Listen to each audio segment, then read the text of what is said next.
السلام علیکم ورحمۃ اللہ وبرکاتہ۔ کیا حال ہے سب کا؟ میں امید کرتی ہوں کہ آپ سب لوگ ایمان اور صحت کی بہترین حالت میں ہوں گے انشاءاللہ۔ قواعد تجوید کورس الحمدللہ ثم الحمدللہ آج سے شروع ہو رہا ہے انشاءاللہ۔ سبق نمبر 1 ہے تجوید کی اہمیت، یعنی کہ تجوید کی کیا اہمیت ہے۔ تو دیکھتے ہیں جی تجوید کا لغت میں کیا معنی ہوتا ہے۔ لغوی اعتبار سے تجوید کا مطلب ہوتا ہے عمدہ کرنا یا اچھا بنانا یا حسن پیدا کرنا، اور اصطلاح میں اس کا مطلب ہوتا ہے، اصطلاحی تعریف اگر اس کی دیکھیں تو اس کا مطلب ہوتا ہے کہ ہر حرف کو اس کے مخرج سے نکالنا اور اس کی تمام کوالٹیز یعنی کہ اس کی تمام صفات کو ادا کرنا۔ ٹھیک ہے، اب یہ مخرج کیا ہوتا ہے؟ مخرج ہوتا ہے خارج سے نکلتا ہے، خروج سے نکلتا ہے۔ ٹھیک ہے، وہ جگہ جہاں سے کوئی حرف نکلتا ہے اسے اس لفظ کا مخرج کہا جاتا ہے۔ اور صفات کیا ہوتی ہیں؟ وہ کیفیات جو ایک حرف میں پائی جاتی ہیں، یعنی کہ کوئی حرف ہے وہ موٹا ہے، باریک ہے، اس میں سیٹی آئے گی، اس کو نرم پڑھیں گے، تو یہ ساری چیزیں صفات میں آتی ہیں۔ ٹھیک ہے، آگے دیکھیے تلاوت کے لغوی معنی۔ ٹھیک ہے، لغت کے اعتبار سے تلاوت کا مطلب ہوتا ہے پیچھے چلنا۔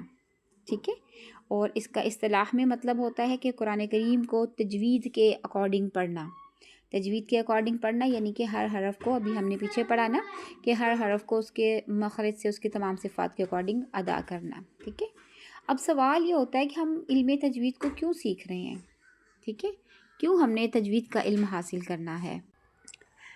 تو دیکھتے ہیں جی کہ قرآن کیا کہتا ہے۔ قرآن کی روشنی میں اللہ تعالیٰ نے قرآن کریم میں ارشاد فرمایا ہے کہ وَرَتِّلِ الْقُرْآنَ تَرْتِيلًا، کہ قرآن کو خوب ٹھہر ٹھہر کر پڑھو۔ یہ آیت ہے سورۃ المزمل کی آیت نمبر 4 ہے۔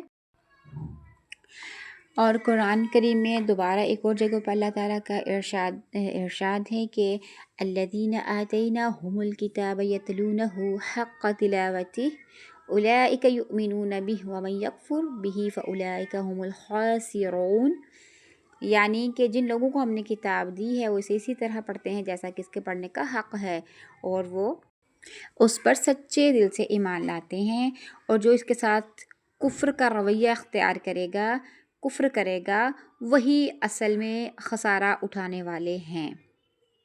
اب حدیث کی نظر میں دیکھتے ہیں کہ نبی اللہ صلی اللہ علیہ وآلہ وسلم نے کیا ارشاد فرمایا ہے۔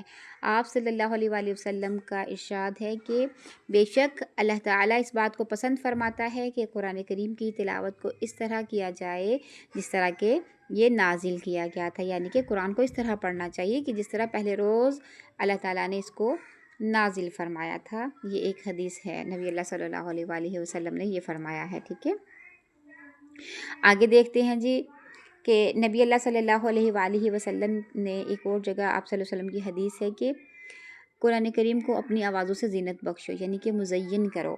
ٹھیک ہے، اب یہاں پہ ایک اور مسئلہ آتا ہے کہ کچھ اسٹوڈنٹس کہتے ہیں، کچھ ہم عورتیں کہتی ہیں کہ میری تو آواز ہی اتنی پیاری نہیں ہے، تو یہ تو حدیث ہے ماشاءاللہ کہ قرآن کریم کو اپنی آوازوں سے زینت بخشو۔ تو اب بھائی دیکھیے میری اور آپ کی آواز جس طرح کی اللہ کو پسند تھا نا، اللہ تعالیٰ نے ہم سب کو اس طرح کی آوازوں سے نوازا ہے، تو اب ہم نے قرآن کو بہت اچھے سے سیکھنا ہے، اور اپنی آواز جو ہمیں اللہ تعالیٰ نے عطا کی ہے ہم نے خوش الحانی سے ہم نے قرآن کو پڑھنا ہے۔ آواز میٹر نہیں کرتی، آپ کا رویہ اور آپ کا پڑھنے کا اصول جو ہے وہ میٹر کرتا ہے۔ ٹھیک ہے، قرآن کریم کو نبی اللہ نے فرمایا کہ قرآن کریم کو عربوں کے لب و لہجہ میں پڑھو۔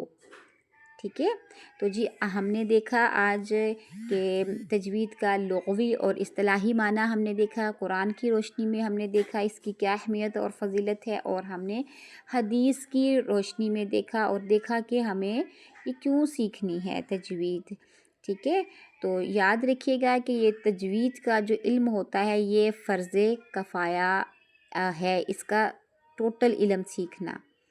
ٹھیک ہے، لیکن قرآن کو تجوید کے اکارڈنگ پڑھنا یہ فرض عین میں شامل ہوتا ہے۔ ٹھیک ہے، میں امید کرتی ہوں کہ آپ لوگوں کو بہت اچھے سے سمجھ آئی ہوگی انشاءاللہ۔ فی امان اللہ، السلام علیکم ورحمۃ اللہ وبرکاتہ۔